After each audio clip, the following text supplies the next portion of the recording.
प्यारे दोस्तों, हमेशा हर इंसान परेशान रहता है और यूं ही वो गमगीन रहता है और ऐसे ही वो मायूस होकर रहता है। अब उसका हल ये है कि नबी करीम सल्लल्लाहु अलैहि वसल्लम ने फरमाया, जब भी किसी से मिलो तो मुस्कराकर मिलो। अगर वो अगले कोई काम करे तो उसके बदले में उसका शुक्रिया अदा करो। एक वाक़या है कि एक बंदा था, बड़ा परेशान रहता था, गमगीन रहता था, चेहरे पे मायूसी छाई होती थी उसके। तो वो एक दिन किसी दाना से टकर गया तो उससे पूछा, ओ मियाँ मैं परेशान हूँ, गोया कि इतना परेशान हूँ कि जैसे मुझे सांस लेना भी मेरे लिए मुश्किल है, परेशानी ने जकोड़ रखा है, मैं क्या करूँ। तो वो दानाह ने उसकी परेशानी, उसका लहजा बात करने का देखकर वो समझ गया। तो उसने कहा कि यारा तुझे ना मैं एक नुस्खा बता देता हूँ, तेरी ये सारे परेशानियाँ ख़त्म हो जाएंगी। तो वो तो यकदम खुश होने लगा और कहा कि यार बता मुझे, मैं कौन सा अमल करूँ जो मेरे परेशानियाँ ख़त्म हो जाएं, मेरी ये मायूसी ख़त्म हो जाए और ये सारा सिस्टम मेरा सेट हो जाए। तो वो दाना कहने लगा, तुझे पता नहीं अल्लाह के महबूब सल्लल्लाहु अलैहि वसल्लम ने फरमाया, जब भी किसी से मिलो तो मुस्करा कर मिलो। अगर कोई आपका काम करे तो उसे जज़ाकुमुल्लाह खैरा कहकर उसका शुक्रिया अदा करो।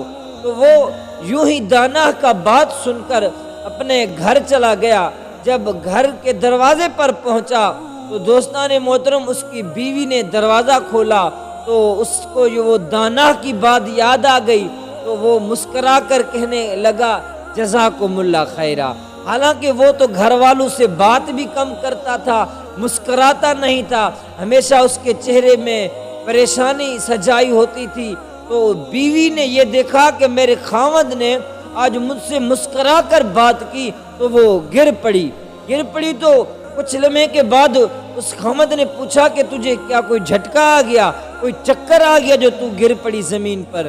तो उसके बीवी ने कहा कि आप हमेशा परेशान होते थे, हमसे बात कम करते थे, तो आज आपने खुशी के अंदाज में मुस्करा कर मुझसे शुक्रिया अदा किया, इसलिए मैं अपने आप को काबू न कर सकी, गिर पड़ी हूँ। तो यूं ही वो बंदा हमेशा मुस्करा कर रहता था और जो भी कोई घर वालों का काम काज करता था तो उनका शुक्रिया अदा करता था।